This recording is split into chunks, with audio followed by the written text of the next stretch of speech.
നമസ്കാരം. ശക്തമായ തീരുമാനങ്ങൾ ഉടൻ എടുത്തില്ലെങ്കിൽ ചിലപ്പോൾ രാജ്യസുരക്ഷയ്ക്ക് തന്നെ ഭീഷണിയാകുന്ന ചില സംഭവങ്ങളുണ്ട്. ചിലപ്പോൾ അത് നമ്മുടെ രാജ്യത്തിന് നേട്ടം തന്നെ ഉണ്ടാകും. അത്തരമൊരു തീരുമാനമായിരുന്നു ബഡ്ജറ്റ് സമയത്ത് അവസാന നിമിഷം നിർമ്മലാ സീതാരാമന്റെ തലച്ചോറിൽ തോന്നിയത്. സ്വർണത്തിന് മേൽ ഒരു കൈ അങ്ങ് വെക്കണം, അതായത് സ്വർണത്തിനെ അങ്ങ് കയറി പിടിക്കണം. അത് നല്ല ഉദ്ദേശത്തോടെ സ്വർണത്തിൽ കൈവയ്ക്കണം, അതാണ് ഉദ്ദേശം. അങ്ങനെയാണ് അവസാന നിമിഷം നിർമ്മല ബഡ്ജറ്റിൽ സ്വർണത്തിന്റെ ഇറക്കുമതി തീരുവ കുറയ്ക്കാൻ ഉള്ള ഒരു തീരുമാനമെടുത്തത്. ഇന്ത്യയിൽ വലിയ തോതിൽ സ്വർണ്ണക്കടത്ത് സംഘം സജീവമായി പ്രവർത്തിക്കുന്നുണ്ട് എന്ന കേന്ദ്ര ഇന്റലിജൻസ് വിഭാഗത്തിന്റെയും റോയുടെയും, അതായത് റിസർച്ച് ആൻഡ് അനലൈസിസ് വിങ്ങിന്റെ മുന്നറിയിപ്പ് അവർ എല്ലാ വർഷവും, അതായത് എല്ലാ ദിവസങ്ങളും കേന്ദ്രത്തിന് നൽകുന്നതാണ്. അതിന്റെ അടിസ്ഥാനത്തിലാണ് നിർമ്മലാ സീതാരാമൻ സ്വർണത്തിന്റെ തീരുവ കുറയ്ക്കാൻ തയ്യാറായത്. കേരളത്തിൽ തന്നെ ഏറ്റവും കൂടുതൽ സ്വർണ്ണക്കടത്ത് സംഘം ആക്റ്റീവായിട്ട് നിൽക്കുന്നത് കോഴിക്കോട് കൊടുവള്ളി പ്രദേശത്തും താമരശ്ശേരിയിലുമാണെന്ന് ആഭ്യന്തര മന്ത്രാലയത്തിന് നല്ല പോലെ അറിയാം. സ്വർണ്ണവില കുറയ്ക്കുന്നത് വഴി കള്ളക്കടത്തുകൾ തടയാൻ സാധിക്കും. അതൊരു കാര്യം തുറന്നു പറഞ്ഞാൽ കല്യാണ സമയമാണ്. അതുകൊണ്ട് തന്നെ സ്വർണത്തിന് തീരുവ കുറയ്ക്കുന്നത് ഈ കല്യാണ സമയത്ത് നിൽക്കുന്ന ജനങ്ങൾക്ക് ഒരു ആശ്വാസമാണ്. അതിനെ എതിർത്താലും ഇല്ലെങ്കിലും ഇതാണ് യാഥാർത്ഥ്യം. ഇതുപോലത്തെ വലിയ തീരുമാനങ്ങൾ സാധാരണക്കാർ പെട്രോൾ, ഡീസൽ ഉൾപ്പെടെയുള്ള ഇന്ധന ദ്രാവകത്തിൽ കുറവ് പ്രതീക്ഷിക്കുന്നുണ്ട്. ആ പ്രതീക്ഷയ്ക്ക് ഉടനടി തന്നെ പരിഹാരം ഉണ്ടാകുമെന്നാണ് നിർമ്മലാ സീതാരാമൻ ഒരു ദേശീയ മാധ്യമത്തിന് നൽകിയ അഭിമുഖത്തിൽ പറഞ്ഞിരിക്കുന്നത്. ഉടനെ തന്നെ പെട്രോൾ ഉൾപ്പെടെയുള്ള ദ്രാവകം GSTയിൽ ചേർക്കുമെന്ന് തന്നെയാണ് പറഞ്ഞിരിക്കുന്നത്.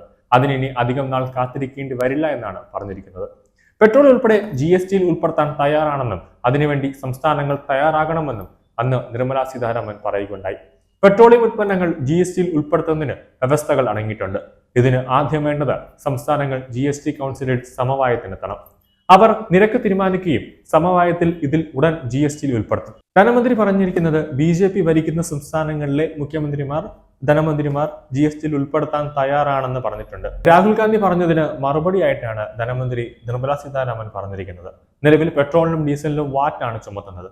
സംസ്ഥാനങ്ങൾക്ക് വരുമാനം കുറയും എന്നതിനാൽ BJP ഒഴികെയുള്ള സംസ്ഥാനങ്ങൾ ഇതിന് തയ്യാറാകുന്നില്ല. പെട്രോളിനും ഡീസലിനും GST കൊണ്ടുവന്നാൽ 28% നിരക്കിൽ നികുതി എല്ലാവർക്കും കിട്ടും. അത് മാത്രമല്ല, നിലവിൽ കേന്ദ്ര നികുതി മാത്രമേ വരികയുള്ളൂ എന്നും നിർമ്മല പറയുന്നുണ്ട്. കേന്ദ്രത്തെ തന്നെ എല്ലാ സംസ്ഥാനങ്ങളിലും നികുതി കൊടുക്കുന്നുണ്ട്. അതായത് നിർമ്മലാ സീതാരാമൻ മൊത്തത്തിൽ പറയുന്ന ഒരു കാര്യമുണ്ട്. പെട്രോൾ, ഡീസൽ ഉൾപ്പെടെ GSTയിൽ കൊണ്ടുവന്നു കഴിഞ്ഞാൽ 28% GST ആയിട്ട് വരും. അങ്ങനെ വന്നു കഴിഞ്ഞാൽ വലിയൊരു കുറവ് പെട്രോളിനും ഡീസലിനും ഉൾപ്പെടെയുള്ള ഇന്ധന ദ്രാവകങ്ങൾക്ക് വരും. അങ്ങനെ വന്നു കഴിഞ്ഞാൽ ഇപ്പോൾ നിലവിൽ ജനങ്ങൾ കൊടുക്കുന്നത് 2 ടാക്സാണ്. ഒന്ന് എക്സൈസ് ടാക്സും അതുപോലെ തന്നെ സ്റ്റേറ്റ് ടാക്സും കൊടുക്കുന്നുണ്ട്. അത് ആ ഒരു GSTയിലേക്ക് ഉൾപ്പെടുത്തുന്നത് വഴി 2 ടാക്സ് കുറഞ്ഞ് ഒറ്റ ടാക്സ് ആയിട്ട് വരും. കേന്ദ്രത്തിന് മാത്രം ടാക്സ് അടച്ചാൽ മതി. കേന്ദ്രം തന്നെ അത് എല്ലാ സംസ്ഥാനങ്ങളിലെയും പെട്രോളിന്റെ ടാക്സ് കേന്ദ്രം തന്നെ കൊടുക്കുമെന്നാണ് നിർമ്മലാ സീതാരാമൻ പറഞ്ഞത്.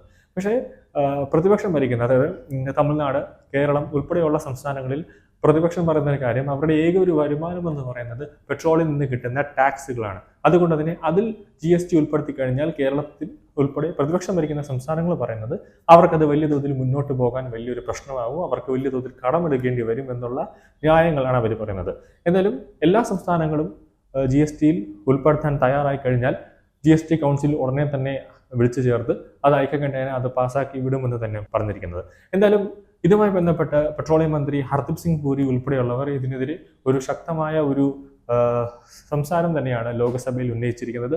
ഉടനടി തന്നെ ഇതിന്റെ ഒരു തീരുമാനം ഉടനെ തന്നെ ഉണ്ടാകുമെന്ന് തന്നെയാണ് പെട്രോളിയം മന്ത്രി പറഞ്ഞിരിക്കുന്നത്. അതായത് മിക്കവാറും ഓണസമാനമായിട്ട് തന്നെ ജനങ്ങൾക്ക് പെട്രോള് GSTയിൽ ഉൾപ്പെടുത്തിക്കൊണ്ടുള്ള ഒരു ഉത്തരവ് കേന്ദ്ര സർക്കാരിന്റെ ഭാഗത്തു നിന്ന് ഉണ്ടാക്കാനാണ് കൂടുതൽ സാധ്യത.